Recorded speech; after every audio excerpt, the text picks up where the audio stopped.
Bom dia, queridos amigos. Que esse momento do Evangelho seja para todos nós de grande alegria, de grande compreensão, modificando o nosso olhar para a nossa atual existência, pedindo aos Espíritos amigos que possam nos fortalecer, trazendo aos corações de todos nós o bem, o amor, a caridade. Portanto, hoje nós vamos ler, procurando compreender e refletir numa lição que muitas vezes nós nos sentimos aprisionados, que é preservar-se da avareza. Então, no meio da turba, um homem lhe disse: Mestre, diz a meu irmão que divida comigo a herança que nos tocou. Jesus lhe disse: Ó homem, quem me designou para vos julgar ou para fazer as vossas partilhas? E acrescentou: Tende cuidado de preservar-vos de toda avareza, porquanto, seja qual for a abundância em que o homem se encontre, sua vida não depende dos bens que ele possua. Disse-lhes a seguir esta parábola: Havia um rico homem cujas terras tinham produzido extraordinariamente e que se entretinha a pensar consigo mesmo: assim, que hei de fazer, pois já não tenho lugar onde possa encerrar tudo o que vou colher? Aqui está, disse o que farei: demolirei os meus celeiros e construirei outros maiores, onde porei toda a minha colheita e todos os meus bens, e direi à minha alma, tens de reserva muitos bens, para longos anos repousa, come, bebe e goza. Mas Deus, ao mesmo tempo, disse ao homem: que insensato és.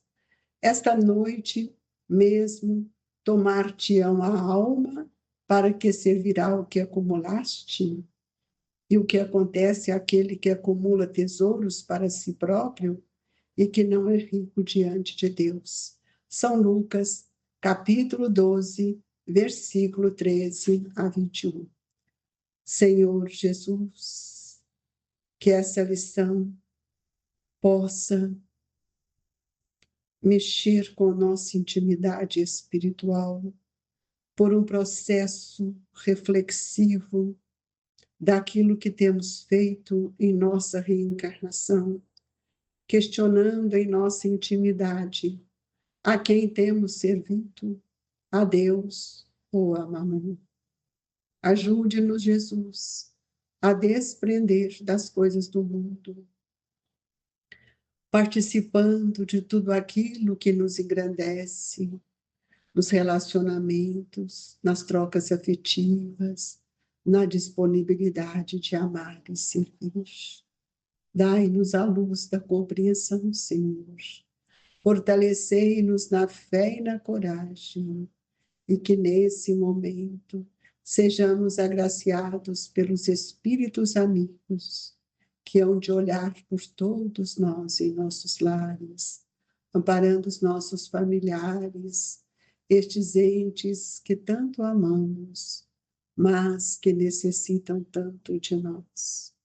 Que assim, Senhor, cheios de esperança, no desejo de aprender a amar para te servir, é que nós iniciamos o Evangelho de hoje, pedindo a Deus, nosso Pai, que olhe por todos os nossos irmãos, que ora se encontram enfermos nos seus lares, aqueles, Jesus, a quem a bondade e a misericórdia do vosso amor se faça em favor da recuperação moral e espiritual de cada um de nós.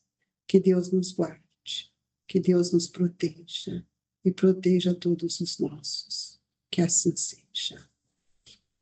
Amigos, se nós vamos ler essa lição, preservar-se da avareza, o primeiro convite que nós temos que pensar é em nós mesmos. O que nós estamos fazendo no mundo e o que nós queremos do outro. A lição parece ser simples, mas sabemos que não é. Nós sabemos que a avareza, ela é um sentimento que nos causa grandes aniquilamentos de todas as nossas possibilidades de crescimento. A parábola que Jesus nos trouxe nos remete àquela pessoa que vive para o mundo, pois o questionamento se faz quando ele sente o quanto ele vai colher, o quanto a fartura será, e ele deixa para nós todos uma resposta bastante reflexiva, importante, para que a gente possa pensar em nós mesmos, se muitas vezes não estamos fazendo o mesmo. Quando ele diz: minha alma, tens de reserva muitos bens, longos anos, repousa, come, bebe, goza. A sensação que nós temos dessa fala é que nós somos donos do nosso tempo, que nós somos donos da nossa programação, que nós fazemos de acordo com aquilo que nós queremos. Mas Deus, ao mesmo tempo, disse ao homem: que insensato és. Esta noite mesmo tomar-te-ão a alma, para que servirá o que acumulaste? Isso aqui vai nos mostrar que nós muitas vezes estamos perdendo o nosso tempo única e exclusivamente com as questões do mundo, lutando para armazenar. Armazenar não em celeiros apenas, armazenar, guardar nas contas bancárias. E a vida de um homem, ele não consiste na abundância daquilo que ele possui. Ao contrário disso, é daquilo que ele conquista, daquilo que ele constrói. E nós vamos ver que a palavra do Mestre está cheia de oportunidades para qualquer um que queira aprender o valor do tempo e o que nós estamos fazendo com esse tempo. Nós podemos até guardar, ter uma porção de dinheiro, mas a questão não é ter o dinheiro, a questão é o que estamos pensando em fazer com esse dinheiro. E outra coisa, que autoridade eu tenho para impor à minha alma o tempo que ela terá? Então, nós vamos ver quais são os projetos que nós temos. Que projeto de vida? O que tem nos edificado? O que tem nos trazido vontade de construir algo melhor? No entanto, o que nós temos feito do tempo, amigos? Nós precisamos pensar que nós temos um tempo na existência, alguns anos, né, de existência no corpo, mas esse tempo ele é muito curto diante da nossa imortalidade. E o pensamento, quando ele é dominado pela avareza, ele contamina outras energias que vão sendo fomentadas pelo egoísmo, que vai dilapidando todos os dias a nossa capacidade de crescimento moral. Esse crescimento moral está ligado à vida do espírito. Nós sabemos que Jesus nos ensinou que viver em fraternidade é o caminho que ele veio fazer, veio nos ensinar, mostrando para todos nós que todos recebemos grande oportunidade para aprender, para dividir, para auxiliar, contribuir com a vida do outro, consolidando assim a nossa vida, nos nossos atos, nas nossas atitudes, o sentido profundo da solidariedade. Quantas vezes nós não observamos aquilo que nós fazemos ou que de forma nós temos envolvido aqueles que estão junto de nós, porque viver em família é o maior legado educativo que o espírito vivencia, especialmente, meus amigos. Quando nós compreendemos as diferenças que passam a ser notadas em nosso ser, no nosso irmão, porque a família é um instituto que nos educa. Cada um de nós temos nossas conquistas, tanto materiais quanto espirituais, porque a vida é formada pela força das construções morais. E é por isso que nós perguntamos: o que nós temos construído? Celeiros materiais apenas para encher de grãos, montuando dinheiro, e depois nos oferecer um descanso para o resto da vida? O que é o resto da vida? Será que nós podemos guardar inúmeras ideias de perfeição? De que forma nós temos atendido as nobres oportunidades que Deus tem nos dado? Então, nós temos que ver que todos nós teremos que escrever páginas e páginas de nossas existências, histórias. E eu pergunto para cada um, como pergunto para mim todos os dias: que obra eu tenho construído? Que obra você tem construído? De que forma você tem desprendido das questões da matéria? O item do Evangelho não se pode servir a Deus e a Mamon. Qual tem sido a sua ideia? Qual tem sido a sua prioridade? Como você tem observado aqueles que caminham com você muitas vezes como amigos, com outras afeições? Nós precisamos entender que nossa vida, ela não fica, não se restringe ou não consiste da riqueza numérica de coisas, mas sim das graças que nós recebemos, das aquisições que nós vamos fazendo no campo do espírito, e não as aquisições de títulos externos, de poder. Não é isso. A nossa paz, a nossa felicidade depende do uso que fizermos disso, do dinheiro, do nosso trabalho, dos nossos títulos. E aí nós vamos ver que hoje nós estamos aqui agora reencarnados, precisamos analisar quais são as oportunidades que Deus tem nos dado, os dons, as situações, os favores que nós temos recebido de Deus, pela sua bondade, pela sua misericórdia.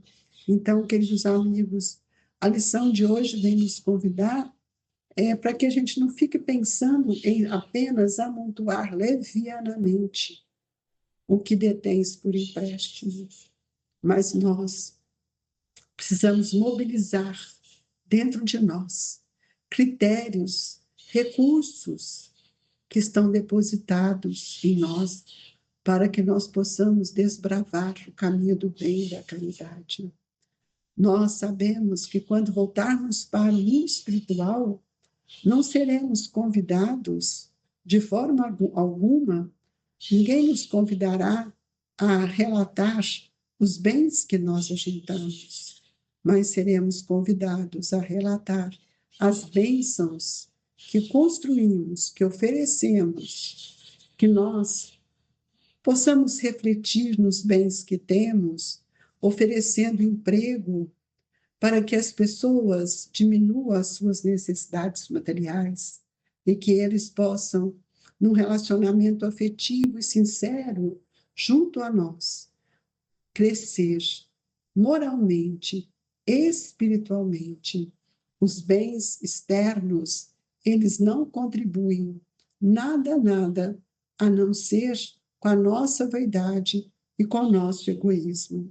Os bens do mundo são fontes divinas que vão ampliar os bens espirituais quando nós nos tornamos espíritos mais compreensivos, mais solidários, nossos pensamentos sejam mais saudáveis.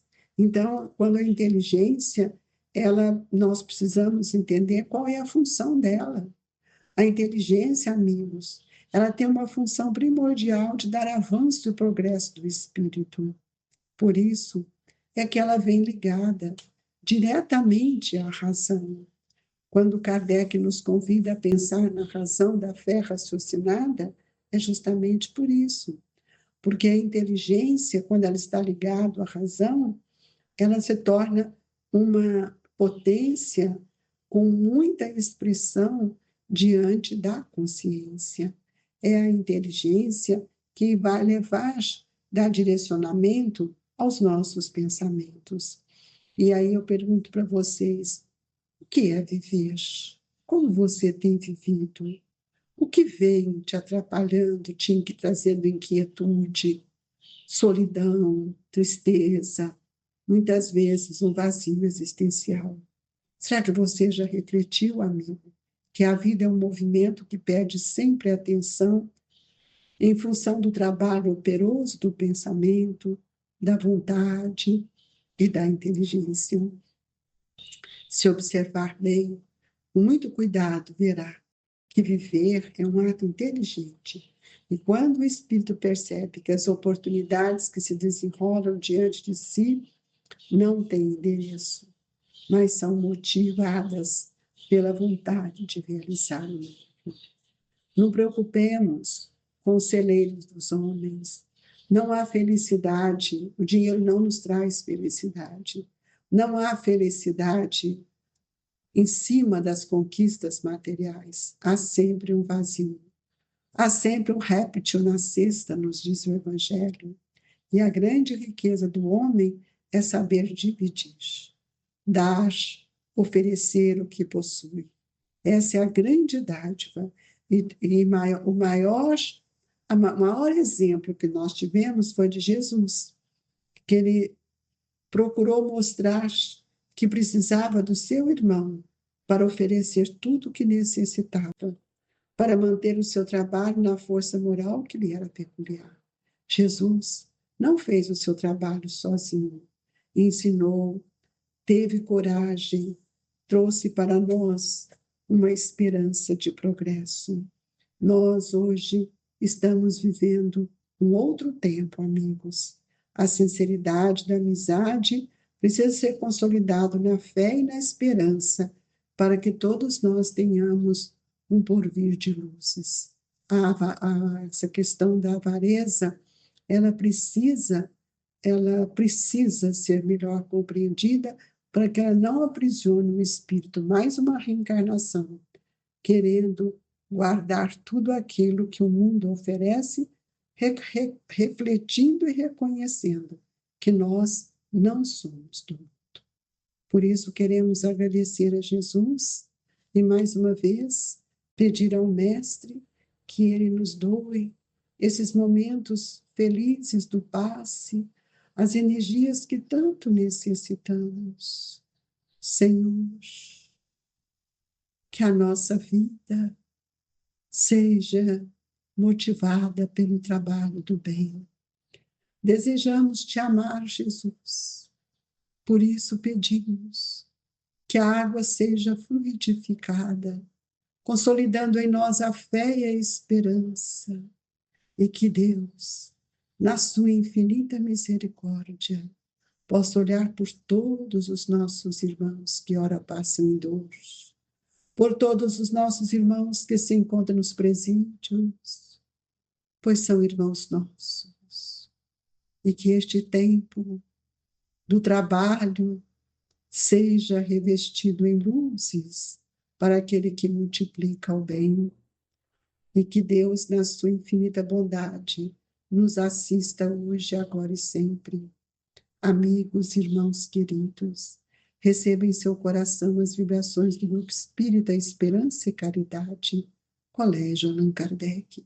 Fique com Deus, que Eurípides e Jesus nos agasalhem, hoje e sempre, que assim seja.